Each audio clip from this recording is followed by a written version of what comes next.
new force is about to hit this city. From the dark side of the moon, this is the Cosmos Radio Network. Welcome, everybody, to the Biz Breaks Podcast on the Cosmos Radio Network USA. I am your host, Kevin the Credit Crusher, along with my beautiful host and financial expert, Nykeia Neal. And today we are blessed with the presence of a real estate investor, is what he wants us to call him. I refer to him as an investment mogul because I talk from where people are going to be, not where they are. So we've got Justin Green, our real estate investor. Thank you. Real estate. When I defer to real estate investment advice, he's the person I go to. So welcome, Justin. No, thank you for having me. I appreciate it. Thank you for having me. Before we get you started, I just want to remind everybody this is the Biz Breaks Podcast on the Cosmos Radio Network, where we have real talk with real entrepreneurs. And so, Justin, off camera, offline, we were talking, and you were saying, you're a little bit nervous because you said, this is official. We come on, we're looking pretty, right? Beautiful. Nice brings the pretty to the podcast. Just a little bit.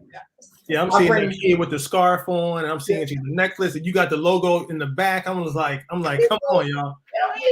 Act like a boss. You know what I'm saying? She brings the beauty, but I bring the brawn. This is what I bring. I'm security. I'm on security. Beauty and the Beast. But so, just we don't send the topics or the format ahead of time because, like I said, this is real talk. We want to have a real conversation with you. And you were saying, if you were doing it on IG Live, you've seen these things on IG Live, and they're a little bit more relaxed. This is what we are. We're relaxed here. We're gonna have some fun. We're gonna have a conversation with you. We are gonna ask you, for some professional tips and advice, but we laid back having a conversation here, man. Here we go. I'm cool with that. Welcome and thank you for coming on. Thank you for having me. Justin Green, tell us who you are and how you got to be the real estate mogul. Own it, Justin. Own it. All right. Well, I'm from South Philadelphia, so I'm a South Philly guy. For those that don't know, a good cheesesteak does not come from Geno's or Pat's. So let's get that clear now, right? Let the public know. Yes. Agreed. So no shade on them, but I'm from South Philly, so Max's or you can go other, the Alessandros, but so let's clear that fire out now.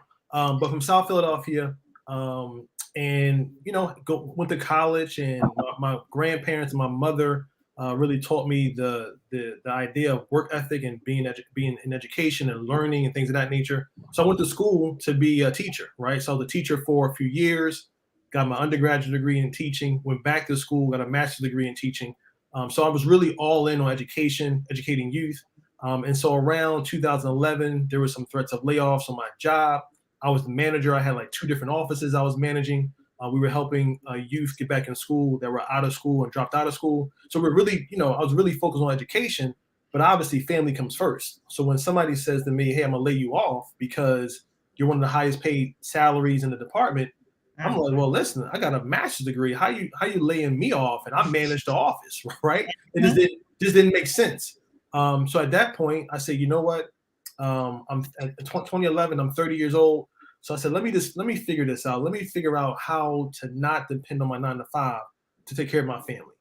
So I started looking into real estate. I had a few guys at my church that were already involved in real estate, and it just really evolved from there. So we really began to get mentored from them. I found a good realtor that was really an expert at rental properties. And then in 2012, bought my first rental property, rehabbed it, and I still own it to this day. So that's how I got involved in real estate. It came from pain, right? It came from thinking that you had it all made, thinking that your life would be great and you could retire at 65 with this full-time job.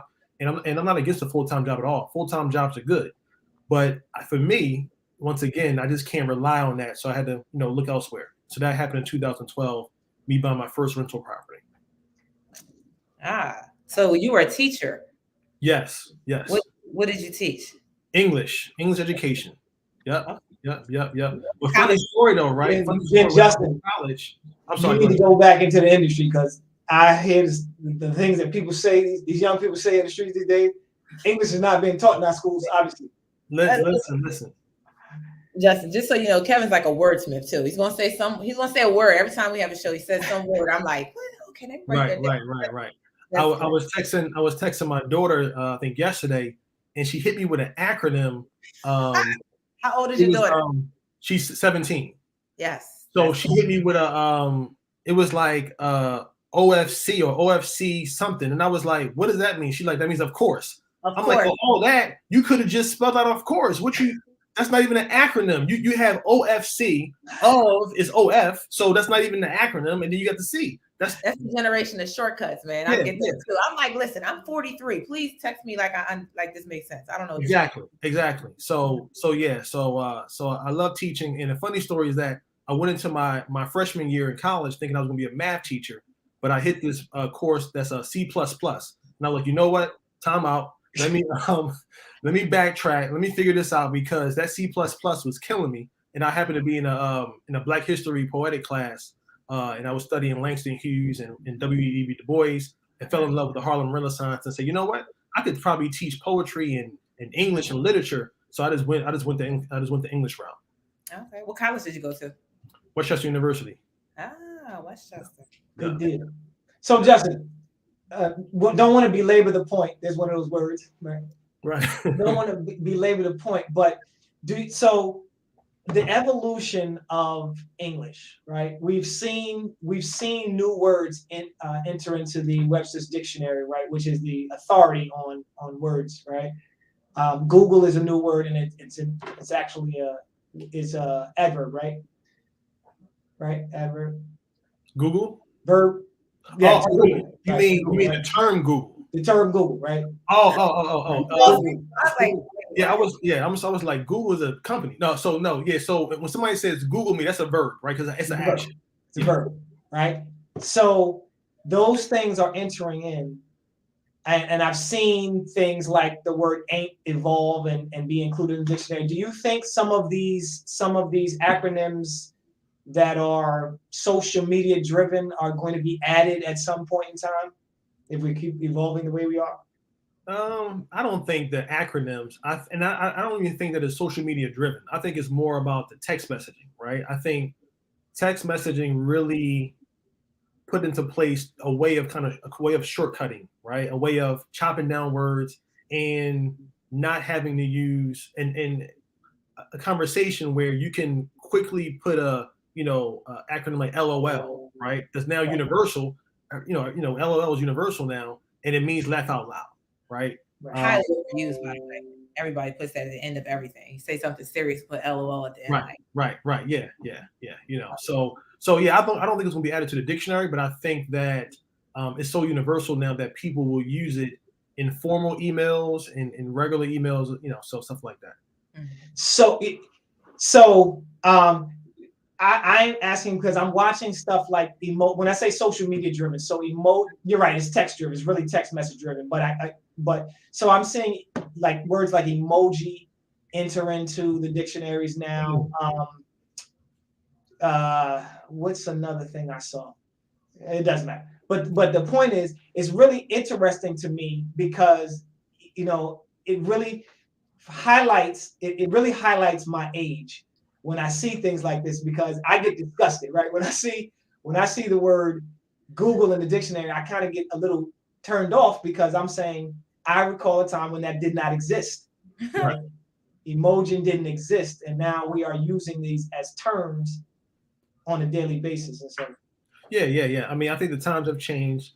For me personally, one thing that I do not like is when people are not present when they're with you, right? So if we're at dinner, get off your phone, right? Mm-hmm. Like I can remember days where I was out with a young lady or just out with my friends, and we were all engaged together as a friendship, as a community. Now everybody's eating on the phone. Listen, I say to my kids, you come to the kitchen table, leave your phones elsewhere. Mm-hmm. If I'm watching a movie with you or on the couch, put your phone down. We're engaged in the movie, each other. So I think that as a society, we're too focused on the phone and really not being engaged in our present, in our present self. Sure. Sure. And Nykeia can attest to that. She's on the phone all the time. Whatever. I don't want to hear that, Kevin. So let me ask you this though. How does your phone help you with your business? Oh, so no, that is right. That you are right. The phone definitely helps me with my business, right? Because I can be talking to my VA in the Philippines, right? And I could be doing a Zoom. Your VA. Right. Come on, Justin. Not everybody's a real estate mogul here. I'm sorry. So it's my virtual assistant. Okay, thank you. Yeah, your virtual assistant. And so I can be talking to her or texting her through the phone. And so it's allowed me to really have the technology in my hand where I'm closing on deals and things of that nature and make it happen. So the phone is very good for sure. So let's talk about this virtual assistants real fast, guys. This is a little I feel like it's a business tip right there. So you have a virtual assistant that lives in the Philippines. Yes. Okay, so how did you get that? Did you see? I seen ads online. That's like, oh, virtual assistant is like $10 an hour or whatever. So how did you find it? So it's similar to that. However, I use a company that is U.S. based, and they specialize in training Filipino people to be either real estate assistants for real estate agents or investors. So they come prepared already with the tools you need to get them involved in real estate. Now, I do my own training. So when it comes to, how to talk to somebody on the phone, whether it's property management. So I have my own training that I give them as well too, but at least they're not coming to me just like oblivious of what to do in the real estate industry. Right. Terminology and things like that. Right. So there are cheaper VAs that you can use by finding them on Upwork or any other platform. And they're cheaper, they're cheaper on a daily rate or hourly rate. However, typically it's hard to write those deductions off because you have to have them fill out like this, I forget what it's called through the IRS.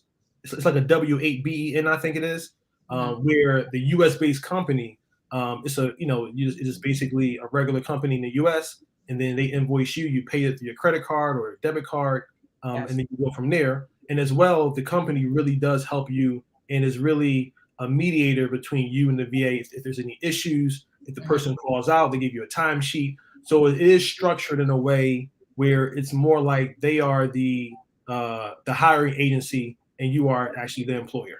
Right. That's good. That was a good tip right there. No, that's excellent. Thank you for asking that question. So, Justin, if you don't mind me getting too personal, how many properties have passed through your purview?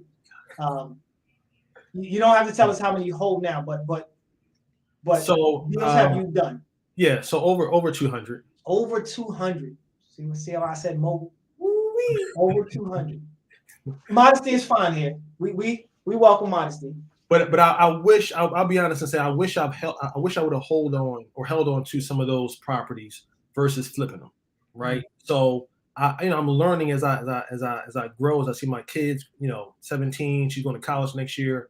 I have an 11-year-old as well too. So I'm learning now that you can't be as transactional as you once was, right? So when you're doing a fix and flip, it's very transactional. You're going to buy the property, fix it up, boom, sell it, get the money, right? But as you now look at, aging and wanting to now take more vacations with your family or just sometimes relax, you have to now hold on to properties. So when I look at properties that I flipped in South Philadelphia, for example, I'm like, man, they're worth like probably $350 now. But I sold them years ago for like $2 something. But it was good for me because I'm like, well, I bought it for dirt cheap. I'm gonna fix it up, and I made a good chunk of money. But now, I don't have any. I have assets right now, of course, but it's just that one will never come back to me at all because I already sold it. What's a good chunk of money? Let's give that a figure. Right. So on flips, I've made upwards to 50. You see Nykeia's pocket checking you? No, this is what the people want to know because what they want to know. Instagram and social media always make it seem like everybody in real estate is just jet setting, like just champagneing it up. And like there's a grind to it. I'm sure when you started, it wasn't just like that. Like you learn through different mistakes and different things like that, where now there's a lot of things that you can avoid. So my question is, do you teach like classes and take on, like students or anything like that? Yes, Kev was on my Kev did a series for me with my class last year, based on helping students to understand the power of building their credit and things of that nature. So I teach my students how to buy distressed properties and then rehab them or flip them, well, rehab and flip, sometimes even wholesale, as well as buying a whole. So I teach them how to buy these distressed properties and then make a profit. It's good to know. And I'm going to ask you about something later on in the show with regards to the distressed properties. But so Justin, you have a teaching background and you invest in properties, right? Which one of them is more fulfilling to you? Be honest. This is real talk. Yeah. No. So I was able to resign from my job in 2016.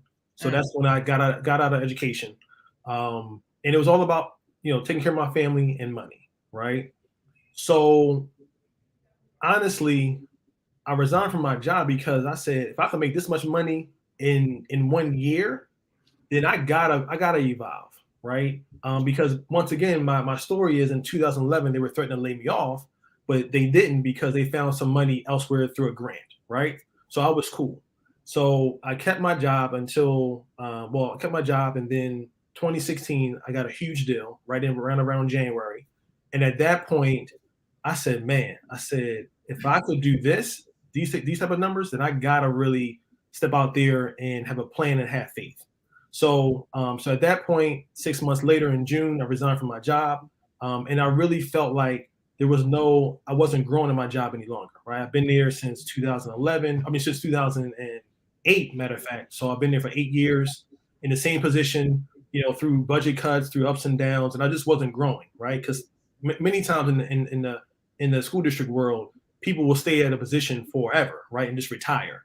So when I'm looking at, my career, I'm thinking, well, my particular boss, she's not going anywhere.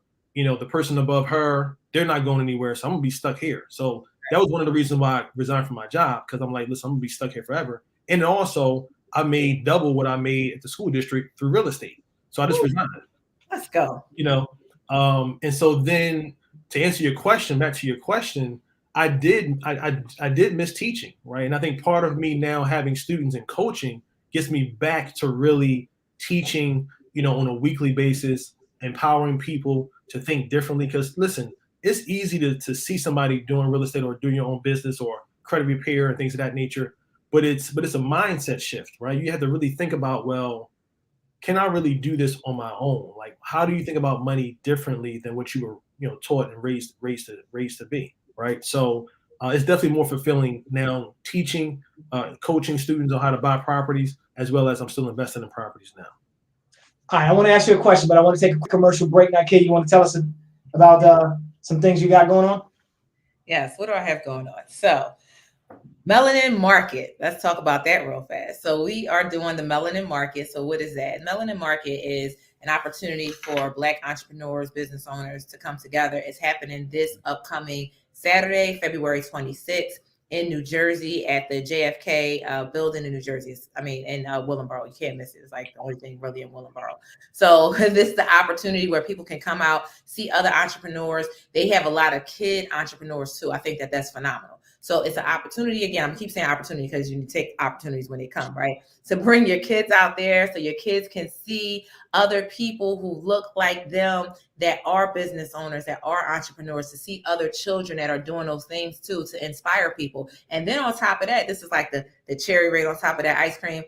Kevin and I are teaching 2 classes. So we're teaching a class on personal finance and personal credit, and that's at 1:00. And then we're teaching a class on business finance and business credit, and that's at 3:00.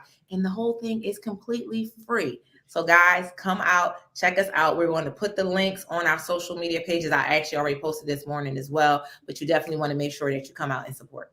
Free 99, and that's the JFK Rec Center in Willingboro, New Jersey. I believe the zip code is 08046. Come out from Saturday. It's from Saturday 10 a.m. to 5 p.m. We're going to be there from 12 p.m. until 4:30 p.m. or 5 p.m. Come out and see us. It's free 99. That's in everybody's budget. Free 99. Come on out. All right. So, Justin, in the vein of teaching, What gives you more joy when you do a real estate deal for yourself, or when one of your students does their first deal because of the information that you've given them? That's a tough question, because one is, self-gratifying, right? And another one is like, the student did it. That's a hard question. I would probably say, if it's a really tough deal, like a hard deal, I would probably be on the fence of just knowing that I persevered through the hardship of finding that deal and then actually closing on it, right? So it is self-gratifying, right? But it's nothing like getting a text message to say, "Hey, I closed this deal today." I'm like, "Oh man, that's love." So yeah, I mean, they're both good, but I think, obviously, if I'm being real, right? We're a real podcast. I would say me closing on a huge deal after months of going through, title work and things of that nature to get to the finish line. No, that's real rap. And listen, self-gratification is something. It is, we have to recognize it, and you got to feed your family, right? So, and hopefully there's a few scraps for you to feed my family too. That's cool. But if they're equal, that's fine. But I can hear the passion, your background in teaching, but I can hear how you brought that passion for teaching, guys. I don't think it was just a learned background. I think what I hear from you is that is your calling in life, that's your passion in life, and that's why you brought that forward into your real estate investment world and said, you know what, I've done this. I'm going to teach other people how to do this. And so I think it's great that you're helping people get into some of their first deals. One of your students is a client and now friend of mine, and I can tell she really values your advice. Great. Thank you. So there are some myths out there. Okay. Right? There's some myths out there that you can start real estate investing with no money. Justin, please talk to the audience about that. Okay. So I understand why people say that, right? So it's somewhat true, but not completely true, right? So if it's not completely true, it's not true. You get that, right? No one is halfway pregnant, right? That's true. We are. You're either pregnant or you're not pregnant. Right. So the reason why I say it is true or partly true is because you can operate a deal where it's a wholesale deal, right? Where you don't have any money invested, your own money invested into the deal, and you close on it and you get paid afterwards, right? After you close on it. So that's, you're making money in real estate. You don't own the property, you're doing a wholesale. Most times when people are wholesaling, they have to market themselves as the investor. So obviously to market yourself, you have to put out money to market. So that's why I say that, it's halfway, right? Because let's just say, for example, the lovely Nykeia, goes to a city and says, you know what, I want to start wholesaling, right? And she doesn't done any marketing. She's just walking around and just, saying hi to people in the neighborhood. And people are like, all right, well, somebody says, well, you know what, this house right here is vacant. It needs to be repaired. I'll sell it to you. She can say, all right, well, great. We're going to sign an agreement to sell. And then she finds a cash buyer to buy it from her. And then now it's all said and done. And she has the money from the profit. That doesn't take any cash, right? She didn't do any marketing herself. She just was networking. So there's a way to do it. But most times to really gain momentum in the industry and in the market, you do have to market yourself, whether it's through direct mail, cold calling, things of that nature. Mm-hmm. So, Justin, I asked the question, and Nykeia, were you about to say something before I jump in here? Because I'm about to fire the internet up, because in each one of our industries, there are myths being purported out there. People are getting famous off of these TikTok videos, these Instagram videos, by saying that you can do this thing simply. And even in the scenario that you just described, right? Nykeia could walk around, right? It cost her no money to walk around, right? Doing that though, but I get it. Right? She can walk around her own neighborhood, because that's as far as she's gonna walk, because she's not walking to Baltimore, right? So she can walk around her own neighborhood, right, and find a house. But the likelihood of that is slim and none, right? The likelihood of her walking up, knocking on somebody's door in her neighborhood, house being vacant, need to be repaired, and them signing over is slim and none. So at minimum, she's going to have to put in gas money to drive, right? Because it's called driving for dollars, right? Correct. And here's the deal. You've been watching my episodes, right? Right. I follow you, Just. I know what you're talking about. Right? I didn't just bring you on here happenstance, right? I got you. But there are people saying that, yeah, you can get started with no money down in the wholesaling game. And what they are not talking about is the investment of buying those yard sign or the bandit signs, right? Or the driving for dollars, and the combination of both those things. It costs money to print the contracts if you're printing them out, right? It costs money if you're having them digitally signed through DocuSign. There is an investment in every business. There's no business that's no money down. And so in real estate, I really want people to stop coming out here assuming that they can do this with no investment whatsoever. Correct. At minimum, you got to have sweat equity. Right. And for me, when I think of wholesaling, it's profitable if you want to now gain capital and build your capital up, right? But here's the thing. You don't have any equity. So you're always transactional. Mm-hmm. So you're never building a legacy or any wealth for your family because you're always transactional. I'm not against wholesaling. I still do wholesaling now, right? But I understand what it is to have a portfolio now of rental properties that cash flow every month, where one day if I don't feel like working, I'm like, all right, well, my rental income is coming in through, I'm cool. So just having that equity and having those assets is a plus. And you don't get that with wholesaling or fixing and flipping. Good deal. Good deal. Yeah. I have a question for you. So I said, I have a question for you. Sure. Well, as an entrepreneur, we know it's not always sunshine and rainbows, right?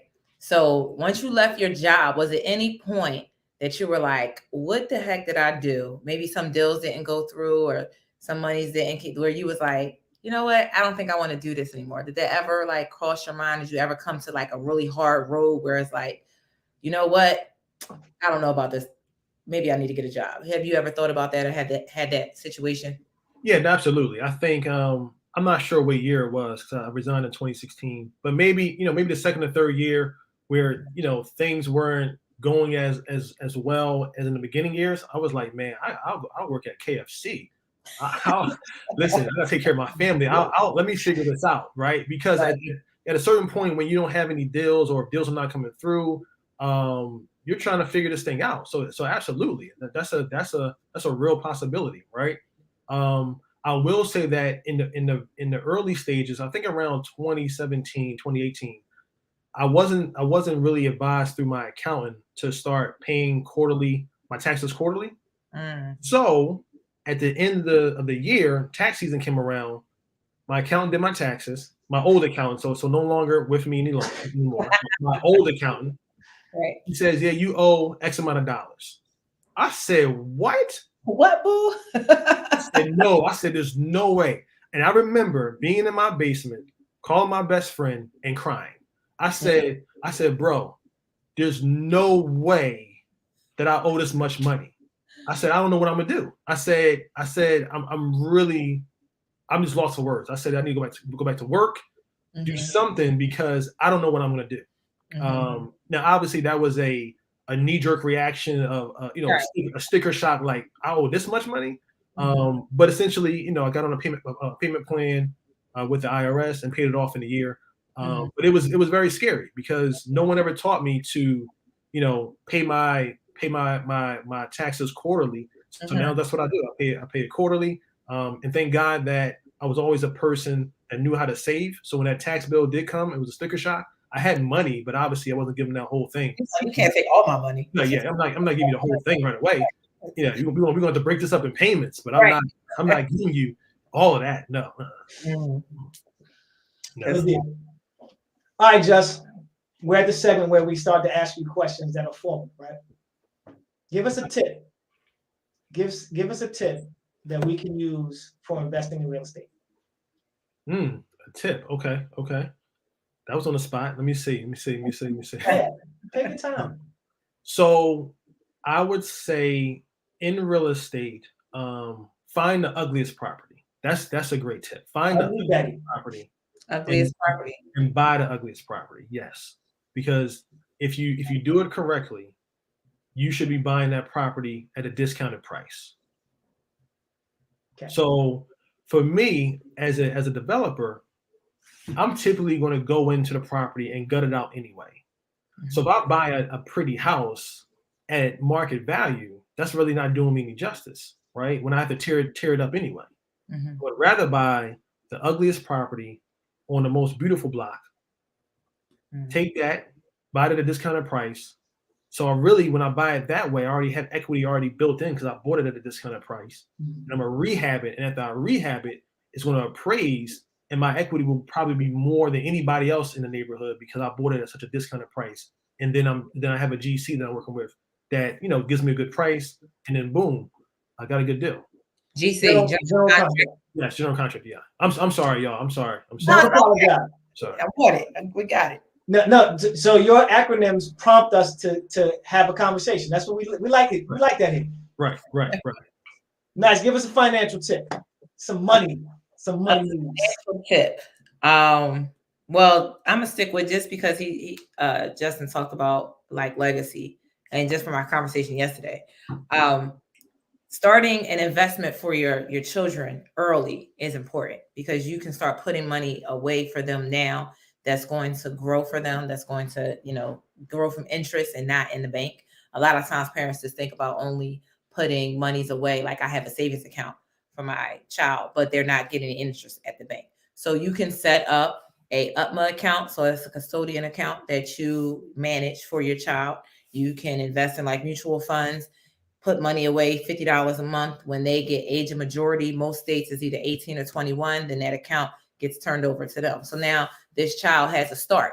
So if they want to get into the investment game, as Justin is talking about, now they have some seed money to be able to do that. They want to start a business, they have some seed money to be able to do that. If you're like hell bent on your kid going to college, you could start a 529 plan. That the beauty of that is that it grows tax deferred. And then when you are using it for school, you don't have to pay taxes on it. So you can use it for college related tuitions, even if it's not college, if it's like trade school or something like that. And you can also use it for private school. So if you wanted to send your kid to a private school for high school or something like that, you can use up to $10,000 a year from that to do that. The only drawback I will say with a 529 plan is if you don't use it for educational purposes, when you do take the money out, you will be penalized 10% because you didn't use it for what it was intended for. But if, like I said, you could use it for different things for school. And let's say the first kid didn't want to go to school. They're like a straight entrepreneur, but the second kid wants to go to school. You can roll it to the second child. And you have up to the age of 30 to use the money. Nice. I heard you say this yesterday, and I should have asked about it yesterday. You said UTMA. Is that Pig Latin? Yes, that's an acronym. It's Uniform Transfer. Look, I'm like UTMA. Uniform Transfer Minors Act. That's okay. UTMA. I heard you say yesterday. I'm saying out here talking Pig Latin. People don't know what the hell she's talking about. UTMA or UGMA, and that's the uniform gift. It's like the same thing. It just depends on what state you're in. UTMA. So look that up, guys. UTMA. No, look me up because I can help you with either one. Don't look it up. Look her up. Google her. Look me up. Google her. All right. So I'm going to give a business tip and talk about the business credit bureaus.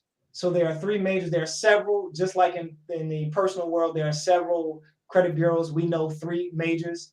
In the business world, there are also several. We know three majors. Dun & Bradstreet is the most major.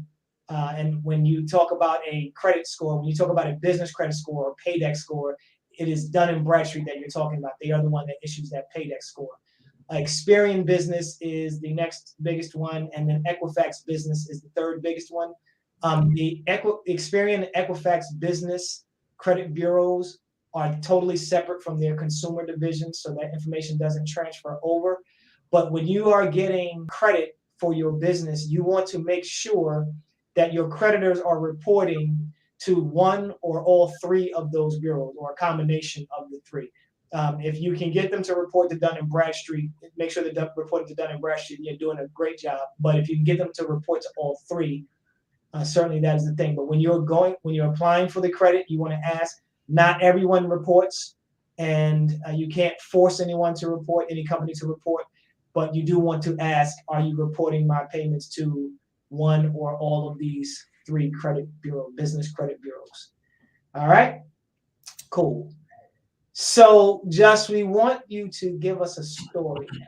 Give us a story that illustrates why somebody would want to get into real estate investing. Okay. So this had to be probably 2017. So I had these 2 properties under contract, and I'm talking to a good friend of mine that also does rehabs and things of that nature. I'm talking to him about my goals in about 5 to 10 years, about how I want to create this portfolio of rental properties, and I want to put some in an LLC for my children, things of that nature. And so I'm talking to him about these properties I have under contract, and I'm telling him that I'm going to go ahead and flip these properties. I'm not going to hold on to them. So he says, well, we just finished having a conversation about your goals of having a rental property portfolio. Why not hold on to these properties? Kev, I looked at him like, dude, you crazy. I'm going to profit probably 120 from these 2 properties. Why would I hold on to these? I'm going to flip them. Like, there's no doubt in my mind. He said, well, I understand, but look at it this way. If you rehab them and then refinance and get your money back, then essentially you bought the properties for free and you're in it for free. So why don't you go ahead and just rent them out? So I said, well, let me think about it. I still think you're crazy, but let me think about it, and we'll figure it out. So when I ran the numbers, I said, okay, this is kind of making sense here. If I rehab the properties, get them appraised, refinance, and cash out, I will have all my money back, and I can keep doing it over and over and over again. So that's what I did. So those 2 properties, I own them to this. I still own them. They're in South Philly. Combined total, they're probably worth around probably 500 right now, and my loan, my all in, I'm all in at probably like 250, 230.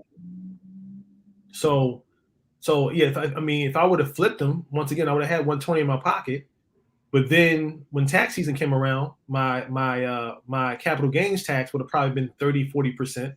So I would have gave Uncle Sam probably 50,000 out of that 120. So I probably would only had a profit of 70,000, which is still good money, right? But now I hold on to them.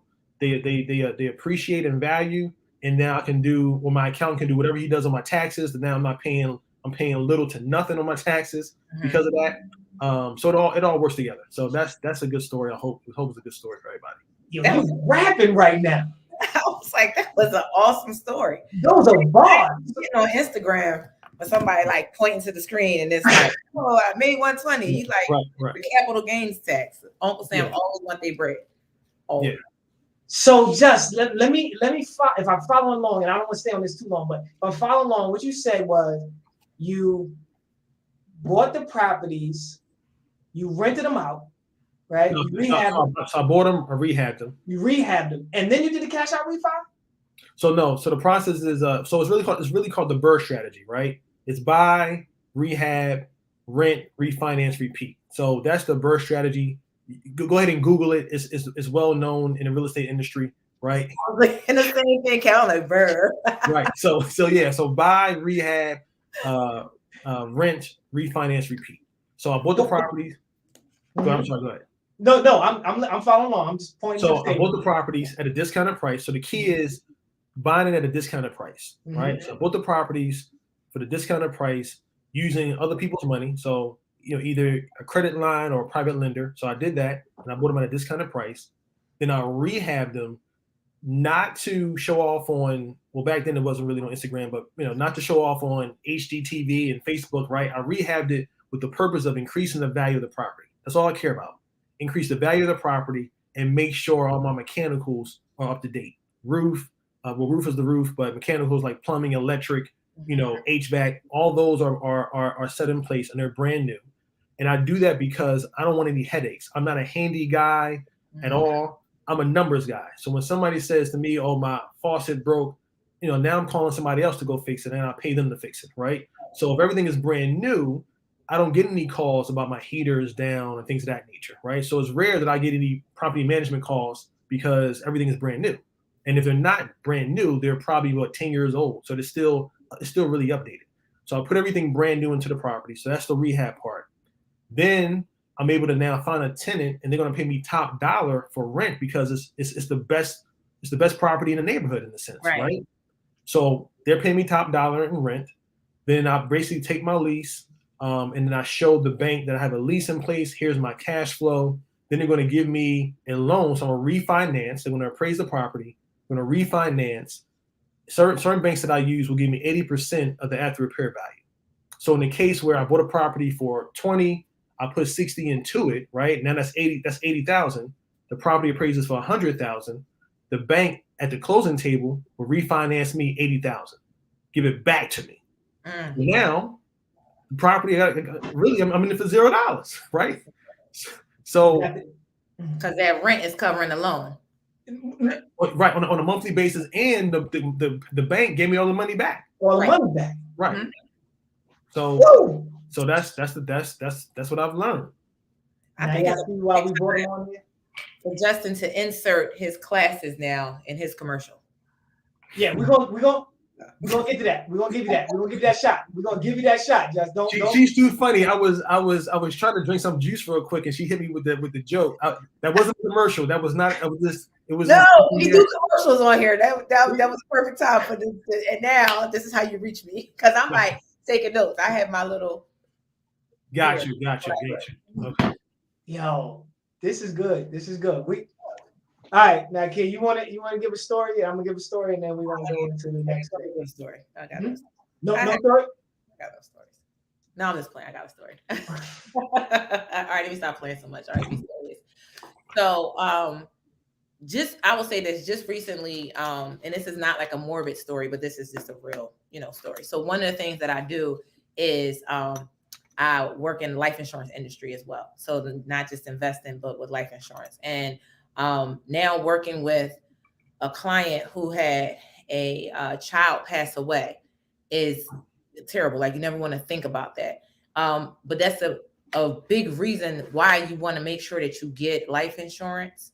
And the story is to make sure that you don't just have it at your job, because you can't control what you have at your job. Most times people look at it like, hey, it's just a great thing. So luckily for this client, he was, I don't want to say smart enough, because that's not it, because sometimes people just don't know.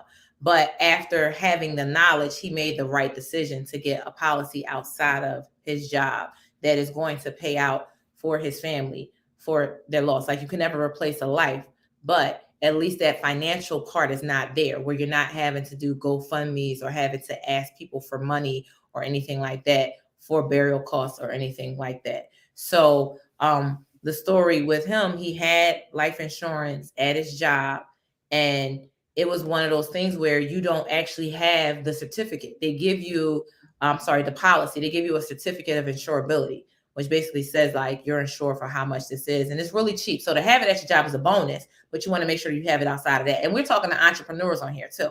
So as entrepreneurs or aspiring entrepreneurs, you're going to leave your employment. What are you leaving your employment with? You need to make sure that you have that for you and your family. So just happy that I had met him and was able to help him. He is a home buyer now. That was how I came across meeting him in the first place. But I don't just meet you with the one thing that you come to me with. I look at your total financial picture and be able to see how we can make you whole, not with just one thing. So everything works together. So that's my quick story on that. And you got to come see Nykeia, because she can make you whole. Wow, yeah, I'm about to go ahead and tagline that. So my story is about a client who had, as I talked in my tip, business credit, had several net 30 accounts, what we call vendor accounts, none of which were reporting to the business credit bureaus. And we found out that they are not reporting because the business credit bureaus now, particularly done in Bradstreet, are really cracking down on their research of a company. And if you don't have every document be consistent with information, then they are liable not to report. So if your addresses are inconsistent, some people start a business in one place. A lot of people start LLCs and they start them in their houses, and then they get an office. I did that several people do that, right? Then they get an office, but they don't change the address with the Secretary of State where they registered the business. So when Dun & Bradstreet goes to look up your business, they're going to see one address for the business and then another address. And so they're liable not to report some of your payments to your creditors on your credit reports. So make sure before you try to get your credit lines, your business credit accounts reported, all of your documentation is consistent. Every address with the Secretary of State, with the IRS, with all the accreditors is the same. Phone numbers are the same. Email addresses are the same. Make sure all of that is consistent across the board. And then if it is consistent, then make sure, again, all of the creditors that you are applying to, ask them. It doesn't hurt to ask. They will tell you. Some will tell you yes, some will tell you no, and some don't know. A lot of people, you'd be surprised, a lot of people don't know business credit. Even the people that work for the business credit bureaus don't know. So ask the company, do they report to the business credit bureaus? And if they don't, see if you can get them to do so. All right, which leads me to, if you have an issue with your documentation being inconsistent and you're having an issue with your company being reported to, or your payments to your creditors being reported to the business credit bureaus, contact Premisien Credit Counseling. You can reach us at 215-904-8690 or shoot us a line on the web at www.premisien.com, Premisien, and we will be certain to help you get things in place to make sure your creditors are reporting. All right, so Justin, here we go. We call this segment the Fast Four. We're going to ask you 4 questions. We want you to answer the questions quickly, succinctly, but clearly. You ready? All right, I'm gonna try. Need another sip? I'm gonna try my best. I'm good. Okay. All right. First question is, what is a book that has had a great impact on your personal or professional journey? The Bible, hands down. I'm sorry, you gotta say that. I said quick. One more time. One more again. The Bible, hands down. One of the most read books. It's a Times bestseller. Right. I mean, it's so many business principles in there as well too. I mean, not only do you understand the love of Christ, forgiveness, how to be a man, how to be a husband, and it's just wisdom in the Bible. So yeah, I mean, I can go off on a tangent on that, but yeah, the Bible. I got you. Yep, because it talks about philanthropy, right? Tithing. Yeah. Anyway, all right, cool. What is a tool or resource that has been very helpful in your entrepreneurial journey? Good question. I would say networking. So different masterminds, like really being in a group where you can get different perspectives from people around the nation. Right. So I'm a part of this mastermind where we meet weekly as real estate investors, and I have investors all over the nation, and we talk about different things. We go to conferences. Well, it's virtual now, but we had these calls, and I'm seeing people do deals like, oh, you're doing this kind of deal, you're doing this kind of deal. So iron sharpeneth iron. So I'm like, well, if so and so is doing it, let me get some nuggets from this person and do the same thing. Good deal. All right. What's one of the biggest challenges you've had to overcome in your real estate investing journey? Good question. I would say staffing, right? So understanding when it's time to let go, like for myself, like knowing that I can't handle everything, and then knowing when to put somebody in place where you don't get burnt out. So for me, it's staffing. It's managing projects. It's knowing when to train somebody to do something that you do, because there's no reason why I should be doing my own QuickBooks when I can just have somebody do it for me, right? But I'm so pressed on, I got to do it. It's mine. I'm going to do it the right way. I don't want anybody to mess up, so I'm doing it. No, I'm going to train my assistant to do it. And now she's doing it. I'm like, all right, now this feels so good. Now I got to bet my time. My time is valuable. So now instead of me spending 3 hours a month or 4 hours a month doing QuickBooks, I check in on it, every so often. I'm like, all right, good. She does a great job. She also sends out your emails. Right. She does a great job with that too. So right. Salute to her. Okay. Right. What's one thing that you wish you had learned earlier in life that would have helped you in this stage of your life?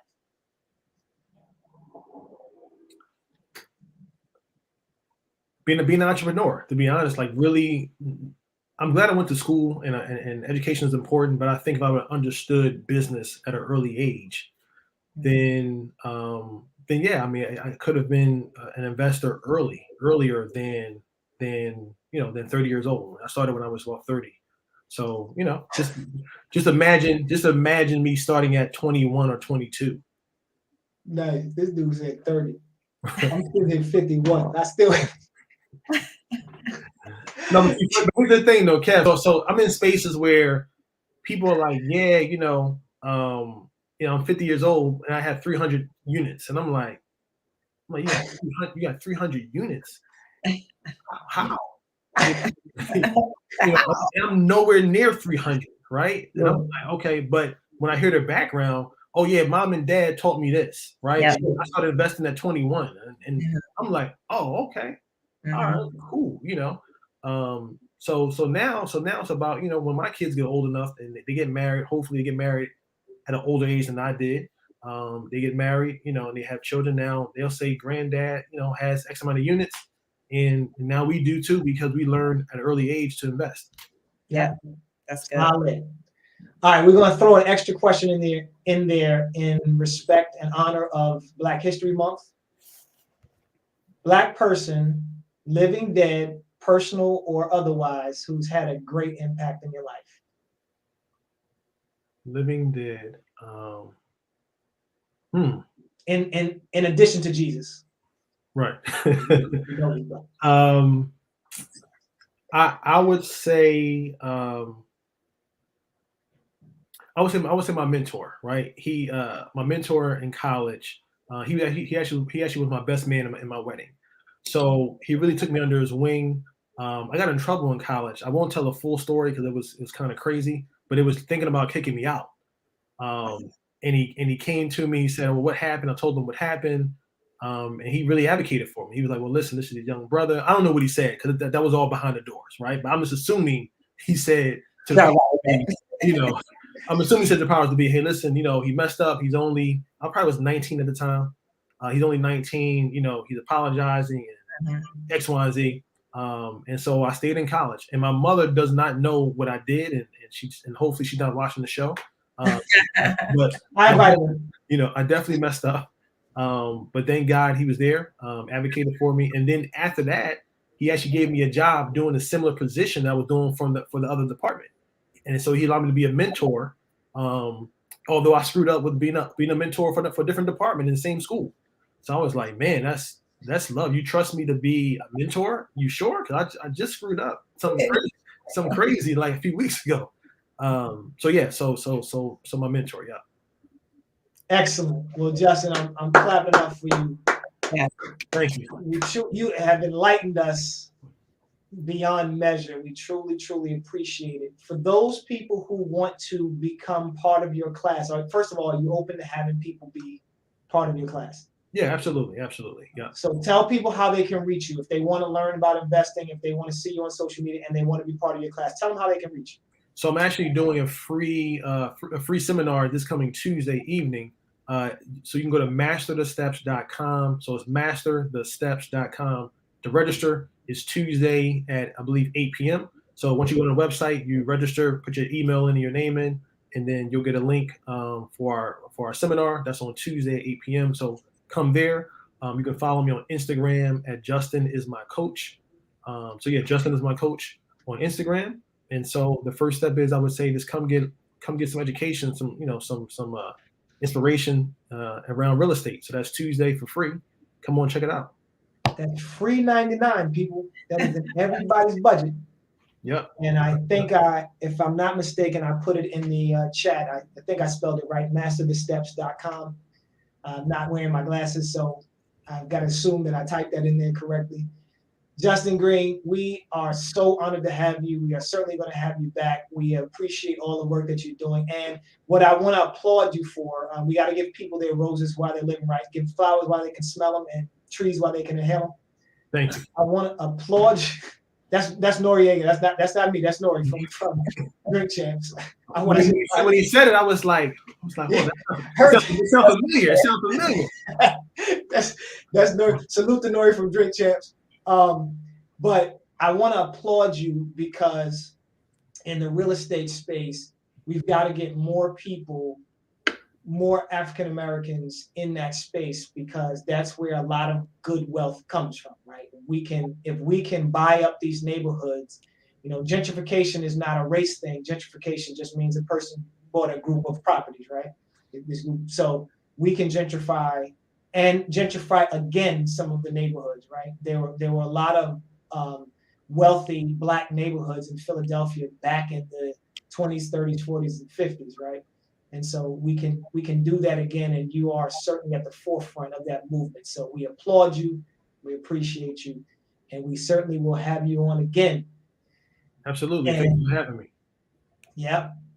Nykeia Neal, the finance expert. I am Kevin, the Credit Crusher. We are the Biz Breaks Podcast. We come to you every Thursday, 1 p.m. Eastern Standard Time. You can catch us on all our social media platforms. Before we go, Nykeia Neal wants to say something about the melanin market or something else. Are you reading my mind? So again, this upcoming Saturday, September. Oh, goodness gracious. They may have one in September as well, but this time it's going to be February. No, this upcoming Saturday, February the 26th. It starts at 10 o'clock. It goes until 5 o'clock. We are doing 2 classes, one on personal finance, personal credit. That's at 1 o'clock, and then business finance and business credit at 3 o'clock. It is free. It is going to be, you can put the link in this as well. It's also going to be linked on our pages. Come out, bring your kids, support Black businesses, come learn, come get educated. Justin, are you going to be in the building? Truthfully, you know what? My mother is being honored on Saturday evening. She's an entrepreneur herself. She wrote a book.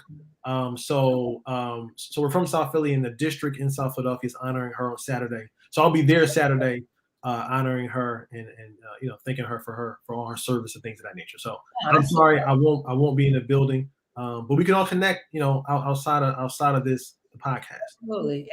Congratulations. Yeah, that's dope. Yep, and that melanin market is at the John F. Kennedy Rec Center in Willingboro, New Jersey. You can look it up. If you look up the melanin market, if you Google, that's the buzzword for today. If you Google the melanin market, it'll come up, and you'll see us. And you just look on our social media pages. We'll have the flyer up. Please come out and join us. It's free $99. That means it's no cost to you.